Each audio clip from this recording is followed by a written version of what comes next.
Hello दोस्तों, I hope you're doing well. I am Ravi. Welcome to my YouTube channel learning session with RV. आज के session में हम लोग डिस्कस करने वाले हैं एमएमपीसी 004 का topic, understanding and classifying cost. Cost क्या होती है, कॉस्ट क्यों इंपॉर्टेंट होती है किसी भी कंपनी के लिए, कॉस्ट क्यों एसर्टेन की जाती है, क्यों उसको समझना इंपॉर्टेंट है, क्यों क्लासिफाई करना इंपॉर्टेंट है, क्यों? क्योंकि सब चीजें ही कॉस्ट पे डिपेंड करती हैं। आप जितना ज़्यादा अपने रॉ मटेरियल को, अपने इनपुट्स को जितना कम कर पाएंगे, सस्ता कर पाएंगे, जितना अपने इनपुट कॉस्ट को गिरा पाएंगे, उतना ही ज़्यादा आप प्रॉफिट अर्न कर सकते हैं। तो कोई भी ऑर्गेनाइजेशन हो, चाहे किसी भी फील्ड में हो, सबके लिए क्या इंपॉर्टेंट होता है? कॉस्ट कटिंग, या अपनी कॉस्ट को जितना से जितना कम कर सकते हैं, उतना ही वो लोग प्रॉफिट अर्न कर सकते हैं। अब वो कैसे करेंगे? जब आप कॉस्ट को समझेंगे, उसको क्लासिफाई करेंगे, अलग अलग बाइफरकेट करेंगे और फिर उसके हिसाब से उसके ऊपर काम करेंगे। ठीक है? थ्योरेटिकल क्वेश्चन ज्यादा आते हैं इस टॉपिक से, तो अच्छे से समझ लेना ताकि एग्जाम में क्वेश्चन आए तो उसके ऊपर आप कर सको। पहला है कॉस्ट अकाउंटिंग। अब सोचो, कॉस्ट इतना इंपॉर्टेंट टॉपिक है कि उसके ऊपर एक अलग से कॉस्ट अकाउंटिंग सब्जेक्ट ही बना रखा है। ठीक है? इट इन द आपके लिए तो सिर्फ यहाँ पे एक चैप्टर है, लेकिन कॉस्ट अकाउंटिंग अलग से एक सब्जेक्ट भी है जहाँ पे न्यूमेरिकल्स भी आते हैं, प्रॉपर थ्योरी भी आती है। ठीक? तो अभी तो आपको सिर्फ इसको बेसिक कंसेप्ट समझने हैं कॉस्ट अकाउंटिंग के। In the initial stage, cost accounting was merely considered to be a technique for ascertain of cost of purchase and service on the behalf of the historic data. पहले क्या करते थे लोग? सिर्फ ये देखते थे कि हमने पहले इतने में परचेज किया और अब हम इतने में परचेज कर रहे हैं, तो ये लोग बस हिस्टोरिक डाटा के बेसिस पे उसको टैली करते थे कि कितने का डिफरेंस आ रहा है। हमें पहले हमने 10,000 का लिया, अब हमें 9,500 में लेना है, या फिर हमारी हिस्टोरिक वैल्यू इतनी थी, अब हमें करंट में उससे कम करना है चीजों को। ठीक है? जो हमारे हिस्टोरिक हमने पहले चीजें परचेज की है, मैन्युफैक्चर की है, हमें उससे कम करना है। लेकिन in the course of the time it was realized, due to competitive nature of the market, the ascertainment of the cost was not as important as controlling cost was. सिर्फ आपको ये नहीं देखना है कि आपने पहले चीज 10,000 में ली थी तो आपको 9,000 में लेनी है। साथ ही साथ आप जो डे टू डे एक्टिविटीज कर रहे हैं, जो आप मैन्युफैक्चरिंग में इनपुट्स ला रहे हैं, सब चीजों को आपको कंट्रोल करना है। ठीक है? सिर्फ कॉस्ट एसर्टेन करना इंपॉर्टेंट नहीं है, कॉस्ट को कंट्रोल करना भी इंपॉर्टेंट है। ये कहां से सीखा हमने? कॉस्ट अकाउंटिंग से सीखा कि सिर्फ और सिर्फ कॉस्ट एसर्टेन करना या फिर उसका कंपिटिटिव, मतलब हिस्टोरिक डाटा देख के कॉस्ट चीजें परचेज करना इंपॉर्टेंट नहीं है, कॉस्ट को कंट्रोल करना भी इंपॉर्टेंट है। ठीक है? जहां से आपका निकल के आता है कि कॉस्ट रिडक्शन करना, या अब जो लोग वर्किंग होंगे उन्होंने वर्ड सुना भी होगा, कॉस्ट कटिंग चल रहा है कंपनी में। ठीक है? कॉस्ट कटिंग कहां से आता है? कि आपको कॉस्ट कम करने चीजों की, जिसकी वजह से कंपनी का प्रॉफिट बढ़ सके। ठीक है? या जो कंपनी लॉस मेकिंग होती है या जिनमें प्रॉफिट्स कम होते हैं, तो वो लोग कॉस्ट कटिंग के जरिए अपने प्रॉफिट को इंक्रीज करने का प्लान करती हैं। ठीक है? Cost accounting is considered more a technique for cost control. ठीक है? पहले की तरह नहीं रहा कि हिस्टोरिक डाटा देख के हमने कॉस्ट डिसाइड कर ली। अब क्या है, कॉस्ट कंट्रोलिंग के ऊपर ज्यादा ध्यान दिया जाता है then merely for the cost ascertainment due to technology development in all field. Cost reduction has now come in the ambit of the cost accounting. अब किसी पे ध्यान देता है? कॉस्ट रिडक्शन पे या कॉस्ट कटिंग के ऊपर ध्यान देता है। ठीक है? अब इसमें क्या क्या इंपॉर्टेंट चीजें आती है? असर्टेनिंग कॉस्ट, कंट्रोलिंग कॉस्ट और रिड्यूसिंग कॉस्ट। कि कॉस्ट को पहले असर्टेन करना कि हम एक चीज को कितने में बना सकते हैं, उसका इनपुट कितने का आएगा, उसमें मेकिंग चार्ज क्या लगेंगे, फिर उसके बाद उसको कंट्रोल करना। ऐसा नहीं कि हमने प्लान कर लिया और फिर उसको ध्यान ही नहीं दिया, उसको कंट्रोल भी करना है। हो सकता है हम जो हमने प्लान किया है, असर्टेन किया, उससे और कम में चीजें कर पाए, तो कंट्रोलिंग और इंपॉर्टेंट है। कंट्रोलिंग के दो फायदे हैं। क्या? कि जो हमने असर्टेन किया है उसी में होना चाहिए, और दूसरा उसमें क्या इंप्रूवमेंट कर सकते हैं। ठीक है? वो रिड्यूसिंग आ गया। जो हमने असर्टेन किया कंट्रोल करते टाइम, उसको रिड्यूस कैसे कर सकते हैं, और उसमें क्या क्या रिडक्शन कर सकते हैं। ठीक है? तो कॉस्ट अकाउंटिंग जो है वो इंपॉर्टेंट टॉपिक है। चाहे आप किसी कंपनी में काम करो, चाहे कल को अपना स्टार्टअप करो, चाहे अपनी खोलो कंपनी, तो सब चीजों में कॉस्ट कटिंग या कॉस्ट अकाउंटिंग आपको आनी चाहिए, तभी आप अपने कंपनी का प्रॉफिट इंक्रीज कर सकते हैं। ठीक है, आगे बढ़ते हैं। अगला कॉस्ट के ऊपर कुछ टर्म्स दी हुई है जो आपको पता होनी चाहिए। Cost accountant is concern with costs and hence it will be a relevance to us to understand the meaning of the cost in a proper perspective। ठीक है, तो हमें पता होना चाहिए क्या कि कॉस्ट क्या होता है, कॉस्टिंग क्या होता है, कॉस्ट अकाउंटिंग क्या होता है और कॉस्ट मैनेजमेंट क्या होता है। तो चार टर्म हम पढ़ने वाले हैं। ठीक है, cost is the amount of resource given up in the exchange of some goods and services. Simple है, कोई भी हमें गुड्स और सर्विस एक्सचेंज करनी है तो उसकी वैल्यू कितनी है, तो हमारा क्या हो गया, कॉस्ट हो गया। कॉस्टिंग क्या हो गया, costing is defined as the technique and process of ascertain of costs. कि जो कॉस्ट है इसको असर्टेन करने की टेक्निक और प्रोसेस को हम कॉस्टिंग कहते हैं। ठीक है, cost accounting is the process of accounting for cost which begin with the recording of income and expenditure or the basis on which they are calculated and ends with the preparation of periodic statement and reports of analyzing for reports for ascertaining and controlling cost। तो ये इसका बड़ा version हो गया। जो हम costing करेंगे उसको जो प्रोसेस होता है उसका रिकॉर्ड करने का, बिगिनिंग से लेके लास्ट तक उसका इनकम को रिकॉर्ड करना, एक्सपेंडिचर को रिकॉर्ड करना, कैलकुलेट करना, ठीक है, और पीरियोडिक स्टेटमेंट बनाना, किसके, कॉस्टिंग के। तो वो क्या होता है, कॉस्ट अकाउंटिंग। ठीक है, देख लो लेवल अप होता जा रहा है। कॉस्ट का मतलब क्या हो गया कि किसी भी चीज की वैल्यू, अमाउंट, कि वो हम कितने में एक्सचेंज कर सकते हैं, परचेज कर सकते हैं। अब वो अमाउंट निकलता कैसे है वो कॉस्टिंग बताता है, वो टेक्निक और प्रोसेस। अब उसको रिकॉर्ड कैसे करते हैं, कॉस्ट अकाउंटिंग बताता है हमें। हमने रिकॉर्ड किया, अब कंपनी के क्या काम आएगा, वो चीजों को मैनेज कैसे करना है।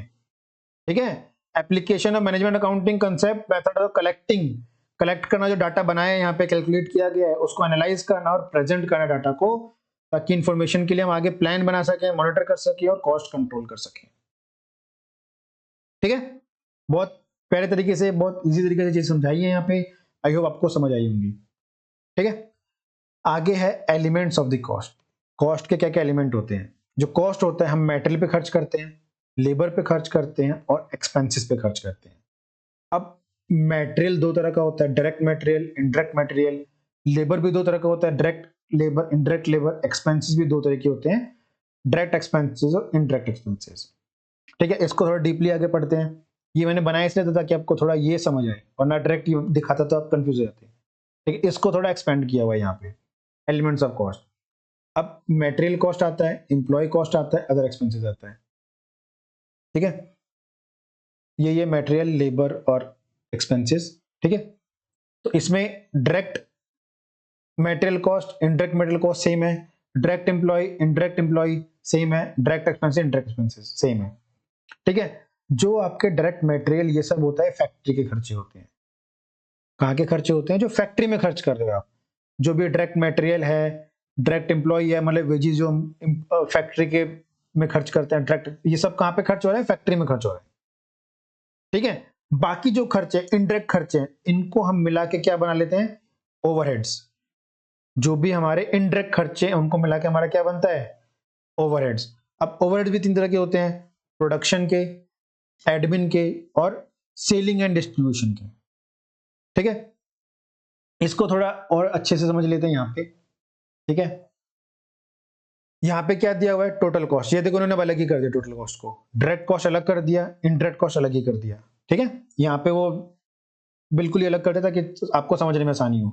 डायरेक्ट कॉस्ट में क्या आ गया, direct material, direct labour, direct expenses. इन सबको मिला के क्या बनता है, प्राइम कॉस्ट। क्या बनता है, प्राइम कॉस्ट। ठीक है, अब जो इनडायरेक्ट एक्सपेंसेस हैं उसमें क्या आता है हमारा, इनडायरेक्ट मटेरियल, इनडायरेक्ट लेबर और इनडायरेक्ट एक्सपेंस, इनको मिला क्या बनता है हमारा, ओवरहेड। जैसे मैंने यहाँ पे बताया था, ओवरहेड हो गया। डायरेक्ट वालों को प्लस कर लेंगे, प्राइम कॉस्ट बन जाएगा, इनडायरेक्ट वालों को प्लस कर लेंगे तो ओवरहेड्स बन जाएगा। ठीक है, आई होप यहाँ तक कोई डाउट नहीं होगा आप लोगों को। अब डिस्कस करते हैं प्राइम कॉस्ट क्या होता है, फैक्ट्री कॉस्ट क्या होता है, ऑफिस कॉस्ट क्या होता है और टोटल कॉस्ट क्या होता है। ठीक है, प्राइम कॉस्ट और डायरेक्ट कॉस्ट समझ आ गया होगा आपको। यहाँ पे ये प्राइम कॉस्ट समझाया हुआ है यहाँ पे, है ना। Direct material, direct labour, direct expenses सबको प्लस किया तो क्या बन गया हमारा, प्राइम कॉस्ट या बोलो डायरेक्ट कॉस्ट। ठीक है, उसमें हमने ओवरहेड्स को ऐड कर दिया तो क्या बन गया हमारा फैक्ट्री कॉस्ट। जो हमारी ओवरहेड्स हैं प्राइम कॉस्ट में ओवरहेड प्लस कर दिया तो क्या बन गया हमारा फैक्ट्री कॉस्ट। आगे जो हमारे ऑफिस कॉस्ट से कहां पे जाएंगे अब, सॉरी फैक्ट्री कॉस्ट से कहां जाएंगे अब ऑफिस कॉस्ट। ऑफिस कॉस्ट में और टोटल कॉस्ट ऑफ प्रोडक्शन जो हमारा बनाने का पूरा खर्चा आया, ठीक है, तो वो कैसे निकालते हैं हम। जो हमारा फैक्ट्री कॉस्ट निकला था उसी हम क्या कर देंगे वर्क कॉस्ट में हम लोग प्लस कर देंगे ऑफिस और एडमिन ओवरहेड्स, ठीक है। क्या प्लस कर देंगे हम लोग ऑफिस एंड एडमिन, क्वेश्चन में आपको अलग से गिवन होगा, ठीक है, ये सब आपको अलग से गिवन होंगे, वर्क ओवरहेड अलग से गिवन होगा, ये अलग से गिवन होगा, सेलिंग एंड ओवरहेड्स अलग गिवन होगा, ठीक है। दोबारा स्टार्ट करते हैं। प्राइम कॉस्ट के लिए क्या करेंगे हम लोग इन तीनों को प्लस करेंगे। इन तीनों में अगर हम लोग ऐड कर देते हैं वर्क ओवरहेड्स तो हमारा क्या बन जाएगा फैक्ट्री कॉस्ट। फैक्ट्री कॉस्ट में हम ऐड करते हैं ऑफिस एंड एडमिनिस्ट्रेशन ओवरहेड्स तो हमारा बन जाएगा ऑफिस कॉस्ट या बोल सकते हैं हम टोटल कॉस्ट ऑफ प्रोडक्शन। इसमें अगर हम ऐड करते हैं क्या सेलिंग एंड डिस्ट्रीब्यूशन ओवरहेड तो हमारा क्या बन जाएगा कॉस्ट ऑफ सेल बोल लो या टोटल कॉस्ट बोल लो। सारी लड़ाई सीखी है टोटल कॉस्ट की, ठीक है। अभी भी नहीं समझ आया तो अगले लेक्चर में और अच्छे समझ आ जाएगा।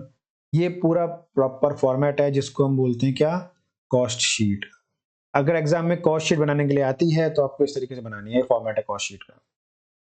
क्वेश्चन में आपको डाटा गिवन होगा उसको देख के आपको यहाँ चीजें पुट करनी है। कैसे पुट करोगे, पहला आ गया direct material, direct employ cost और डायरेक्ट एक्सपेंसेस, ठीक है।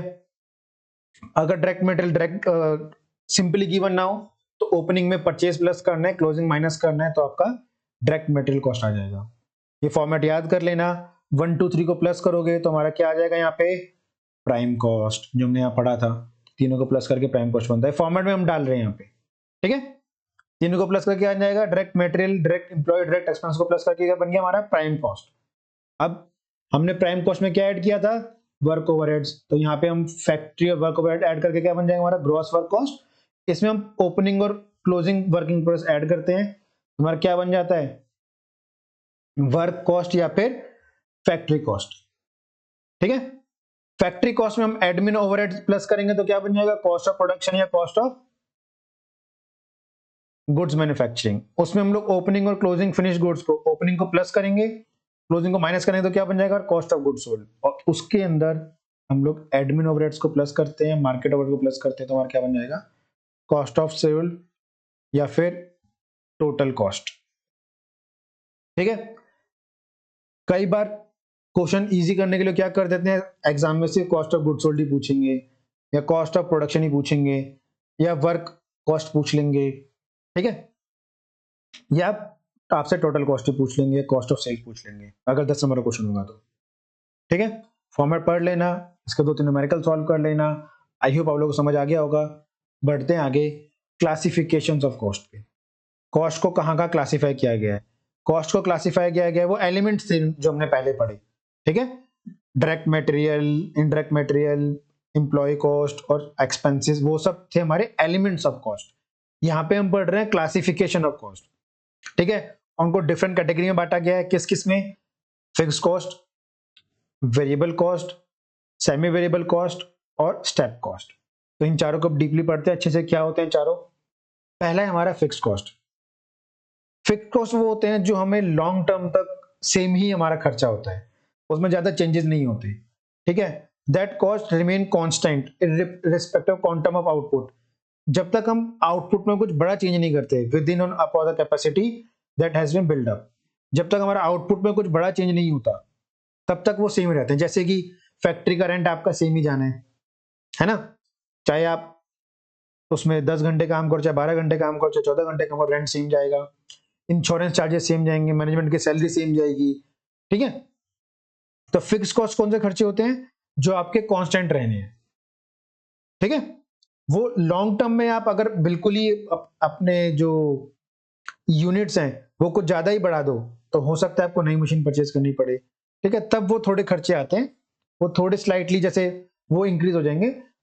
वरना जैसे कि आप अगर ज्यादा ही आउटपुट बढ़ाओगे 500 से 600 करोगे तो हो सकता है कि थोड़ा सा फिक्स बढ़े।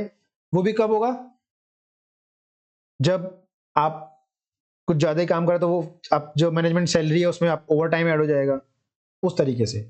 वरना हम लोग बेसिकली मान के चलते हैं फिक्स्ड कॉस्ट में चेंजेस नहीं आते, ठीक है। जो भी आप आउटपुट प्रोड्यूस कर रहे हो, क्योंकि आपका रेंट सेम जाएगा, इंश्योरेंस चार्जेस सेम जाएंगे, सैलरीज वगैरह सेम जाती है, ठीक है। आगे आ गया हमारा वेरिएबल कॉस्ट। वेरिएबल कॉस्ट में क्या होता है, they are very directly proportion to the output. ये आउटपुट के डायरेक्टली प्रोपोर्शन में होता है कि अगर आप 100 आउटपुट बनाओगे तो आपको इतना खर्चा होगा, 10,000 रुपये का खर्चा होगा। अगर आप 200 बनाओगे तो 20,000 का खर्चा होगा, 300 बनाओगे तो 30,000 का खर्चा होगा। कैसे होगा, जो आपका डायरेक्ट मटेरियल है, मान लो आप शर्ट्स बना रहे हो तो जितने यूनिट शर्ट बनाओगे कपड़ा उतना चाहिए आपको, है ना, लेबर भी उतनी चाहिए, पावर भी उतनी चाहिए, ठीक। तो कुछ कॉस्ट होती हैं जो कि हमारे आउटपुट पर या इनपुट पर डिपेंड करती है। जितना हम आउटपुट बनाएंगे उतना इनपुट चाहिए होगा, उस हिसाब से कॉस्ट हमारी आगे बढ़ती रहती है। तो वेरिएबल कॉस्ट किस पर डिपेंड करती है, आउटपुट के ऊपर। जितना हम आउटपुट इंक्रीज करेंगे उतना ही हमारा कॉस्ट बढ़ेगा। और फिक्स कॉस्ट क्या होती है कि हम आउटपुट बढ़ाते रहेंगे लेकिन एक लिमिट तक वो हमारा फिक्स ही रहता है, ठीक है, जब तक हम कोई ड्रास्टिकली चेंज ना करें, ठीक है। ये हमारा दिया गया है सेमी वेरिएबल। सेमी वेरिएबल में क्या होता है कि कुछ गुड्स ऐसे होते हैं जो कि एक टाइम तक फिक्स रहते हैं, फिर वो बढ़ना स्टार्ट कर देते हैं। These are the cost that do vary but not in the direct proportion the output. वो आउटपुट के प्रोपोर्शन में नहीं बढ़ते। They made up of the both.